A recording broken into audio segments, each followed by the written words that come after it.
This is it. The match we've been waiting for since the Elimination Chamber in Toronto is finally here. It is the final day of Brandon's World WrestleMania week, and this is my night two WrestleMania predictions. Now, night two, unlike night one, in my opinion, is a little bit harder to predict which matches are going to go in what order outside of the main event, which we know without a doubt will be the undisputed WWE Championship match between the American Nightmare and the, I guess, former leader of the C Nation in John Cena. Because we have a fatal four-way match for the Intercontinental Championship. We have a Sin City Street Fight, which will be an Extreme Rules match. And we have a triple threat big match for the Women's World Championship. So there's more variety in the match types than night one, which to me makes them a little bit harder to place. I think to kick off the show, you have one or two options. You have either the Sin City Street Fight between Damian Priest and Drew McIntyre, or the Fatal Four Way work rate, high flying, fast paced mid card Intercontinental Championship match. And I think that because I have the winner of that match not being particularly popular with the fans, best to save that for a little later in the show. And just like night one, a feel good moment where Jey Uso defeated Gunther and wins the World Heavyweight Championship. If you paid attention to my night one predictions, which, by the way, you can see that link in the description below. Also, how I determine the match order for both night one and night two is on my Substack, as I said yesterday. That link will be in the description below. But I think the Sin City Street Fight between Damian Priest and Drew McIntyre, which cultivate a year of rivalries, right? Damian Priest cashing in his money in the bank on Drew McIntyre. Damian Priest costing Drew McIntyre the World Heavyweight Championship on numerous occasions, whether it was at Clash of the Castle, whether it was at Money in the Bank. I think Drew McIntyre is looking for a vendetta, looking for revenge. Priest eliminated him from the Royal Rumble. Priest eliminated him from the Elimination Chamber. So I could totally see Drew McIntyre walking out here, doing his vicious side, finally putting down Damian Priest. But I think the one cool thing about Drew McIntyre's character is he always tells the truth. But outside of Sami Zayn and Jey Uso, seemingly, he never gets revenge on anybody. And I think him ripping off the chain of Damian Priest a couple weeks ago on SmackDown, the way he ripped off CM Punk's bracelet, I think Damian Priest is all about revenge. The Son of Evan on the car is a prelude of what these guys are going to do. It's a Sin City street fight, so there's going to be some Las Vegas flair to it. Maybe they even bring out some gold chains. The Priest eventually hits with Drew McIntyre to win the matchup. But Damian Priest, who last year at this time was the World Heavyweight Champion, had a good run, in my opinion, with the championship. Took on the likes of Jey Uso, as I mentioned, McIntyre, Seth Rollins, and then obviously Gunther at SummerSlam. Was a little bit lost there when he had to do the feud with the Judgment Day, but got back on track since moving over to the Blue brand. And this is, as I mentioned, the ultimation of a year rivalry. I think both these guys go their separate ways after this. Priest finally puts down McIntyre in a banger street fight to kick off WrestleMania Sunday. Now, as I mentioned with night one, after that incredible street fight, which is going to have a lot of energy, a lot of weapons, a lot of physicality, you need a cool down match in night two. And no disrespect to Liv and Raquel Rodriguez, to Bailey, to Lyra Valkyria, who has had a great first year on the main roster, by the way. Not only is she the first ever women's Intercontinental Champion, but she was the runner up in the Queen of the Ring tournament. I think that's easily the least important match on this card. And if it wasn't for the lack of build for the World Tag Team Championships, it would be the least important match of the weekend because it's barely gotten any build. These two women just got thrown together because Bailey needs to be on the card. I mean, there's no way Bailey and Liv Morgan are active wrestlers and not on the WrestleMania card, in my opinion. So they sort of put these two together as a tag team. We've seen Bailey sort of eye the Women's Intercontinental Championship, which after she lost to Lyra Valkyria in a very good match on Raw.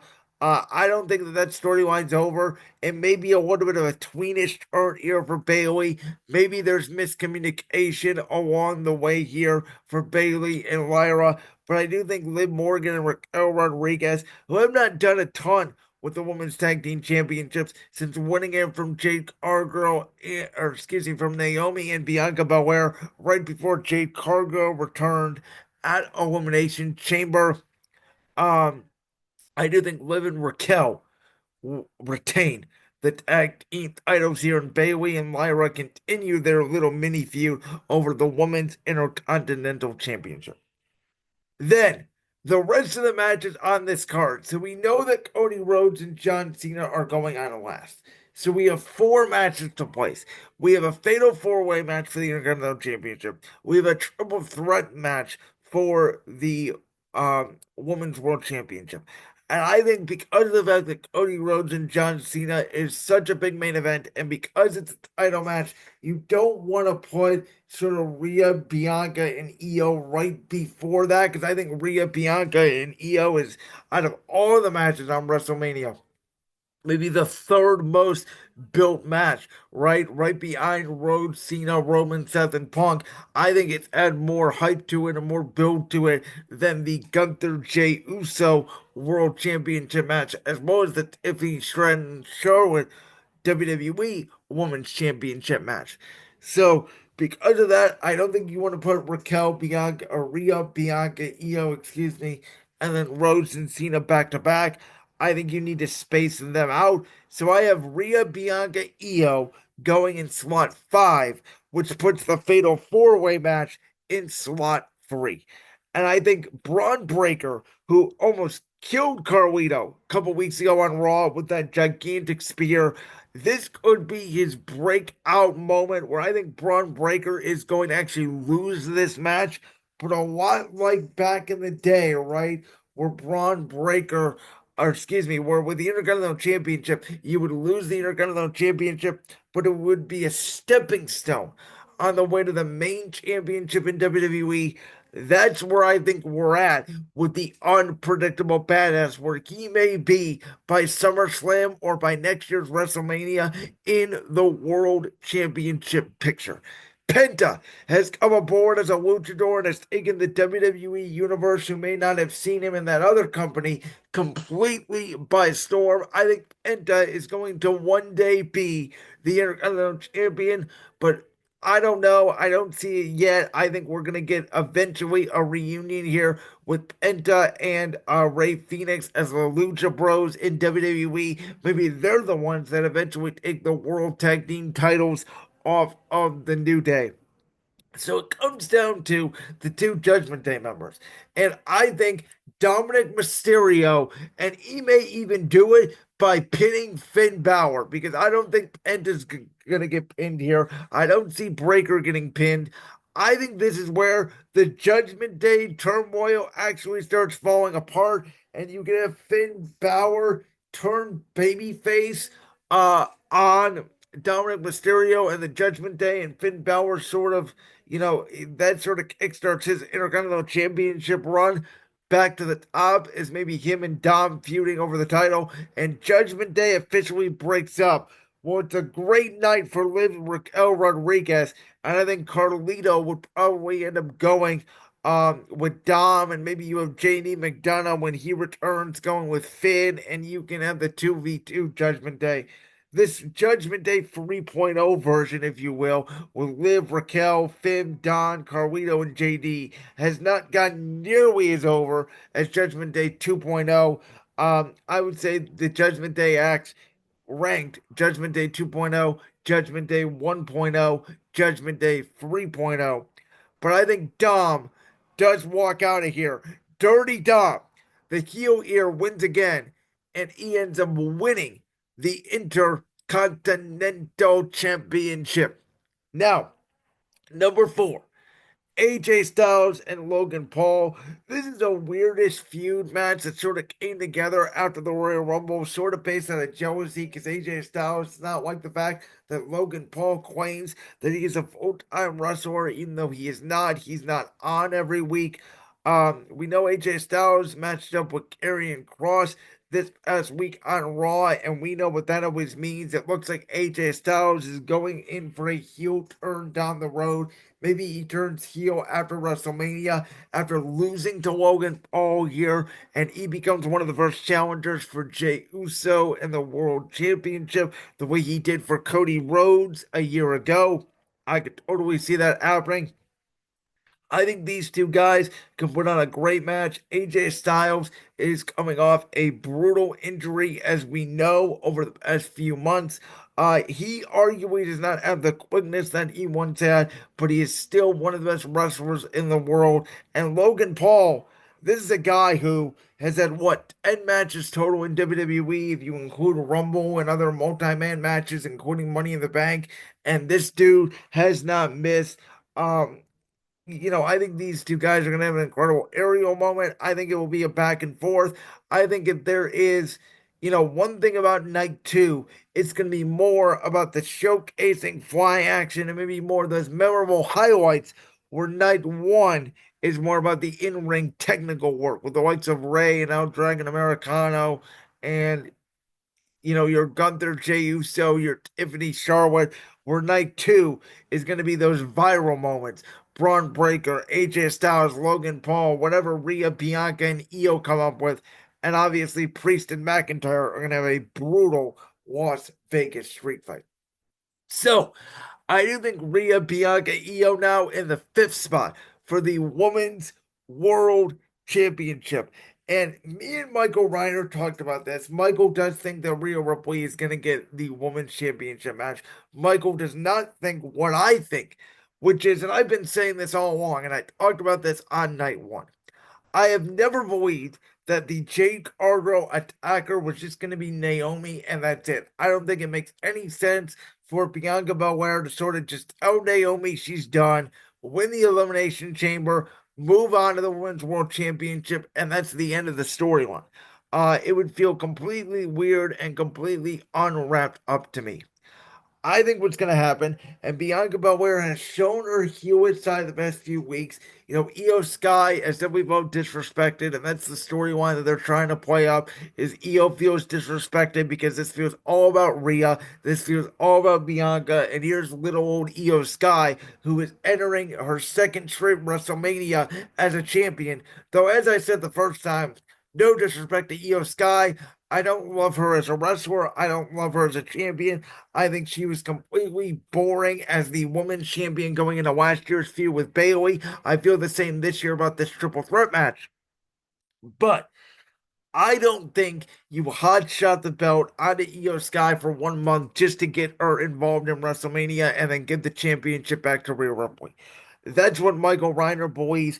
As I said on Wednesday's show, my interview with him, I completely disagree with that. I think Naomi, after losing to Jade Cargill on Saturday night, is going to help Bianca Belair win the women's championship. She's going to drag the ref out of the ring. There's going to be a screw job. There's going to be something that goes down where people think that she's coming down after she lost to Jade Cargill the night before WrestleMania. She's pissed off. She's going to try to get revenge on Bianca Belair, but instead she ends up helping Bianca. The heel turn happens. Bianca Belair pins Rhea Ripley. Io Sky does not take the fall. Rhea Ripley will not lose cleanly, but she will take the fall here.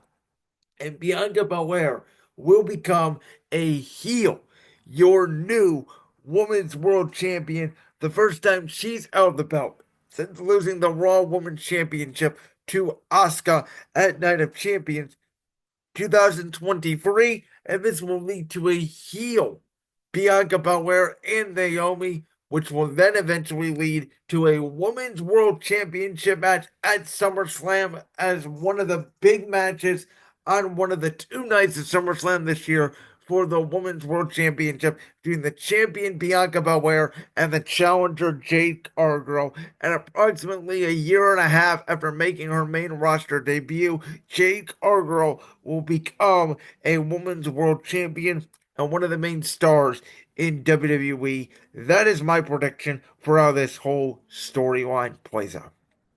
Then, right before the main event, in my opinion, we won't even get a graphic. We will just have Randy Orton making his way to the ring, saying he told Nick Aldis he wanted the match after Kevin Owens unfortunately got hurt.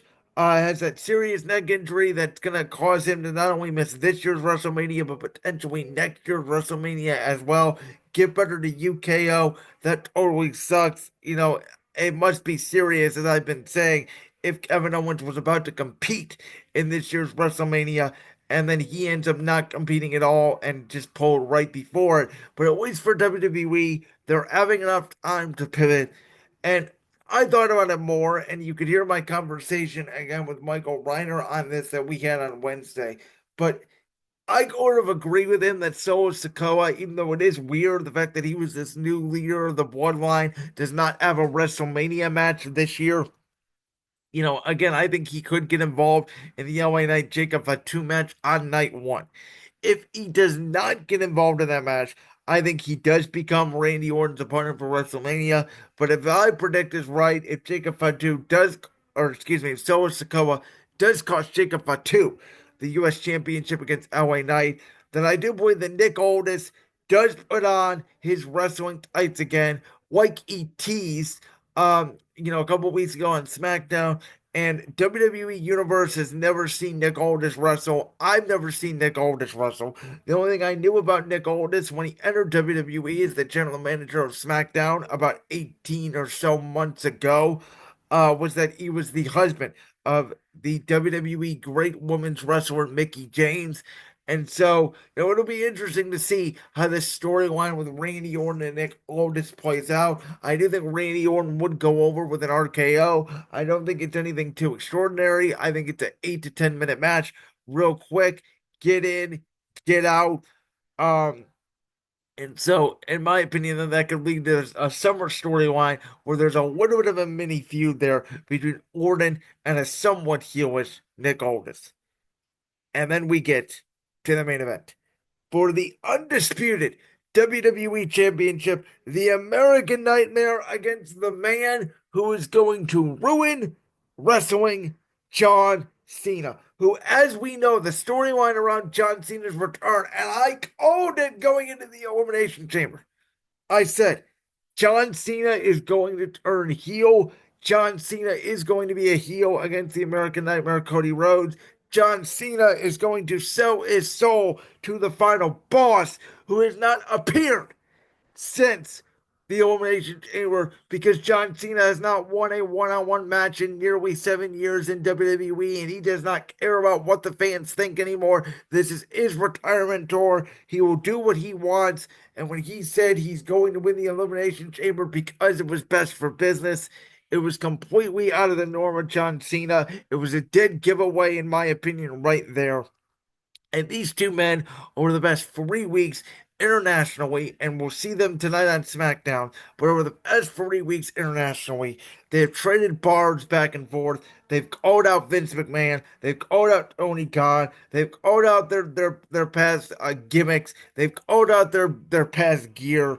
And now, after Cody Rhodes laid out John Cena the last time we saw them in the ring before tonight with a crossroads, WWE is in a very interesting situation, and me and Michael Reiner talked about it on Wednesday. This could go either way. I totally agree with Mike that Stone Cold Steve Austin, who they already announced is going to be there for WrestleMania 41, signing autographs, he could do what he was supposed to do at WrestleMania 40 in the Undertaker slot, and that was help Cody Rhodes defeat John Cena, defeat The Rock, but it would be the second straight year that legends and interference helped Cody Rhodes overcome the big final boss. And I don't think Roman Reigns excuse me, I don't think John Cena at this point, to be honest with you, is as threatening as a wrestler as Roman Reigns was. But maybe Cena, Cody Rhodes wrestle a perfect match. Who knows? I'm very excited to see the involvement of Travis Scott and see John Cena's entrance. John Cena always has one of the best entrances in the history of WrestleMania. To see what that looks like, obviously as a heel, I think this is going to be a grand spectacle. I think it's going to be a bunch of shenanigans. I agree with Mike. There's huge potential here that Stone Cold Steve Austin can come out, attack The Rock, help even the odds against John Cena and the new crew. But speaking of the new crew, do you remember what I said about the potential of night one affecting night two the same way it did last year at WrestleMania to happen this year? Originally, I thought that meant that CM Punk was going to get in an undisputed championship match. He told Cody Rhodes in January that he was going to stab him in the front, that CM Punk was going to turn, not only with all aiming on Roman Reigns and Seth Rollins, but that CM Punk was going to become a heel. He was going to enter himself into, maybe it was after Cody Rhodes defeated John Cena, hit him with a go to sleep, and heel CM Punk and heel Paul Heyman walk out of WrestleMania with the undisputed WWE Championship. That's what I originally thought could happen.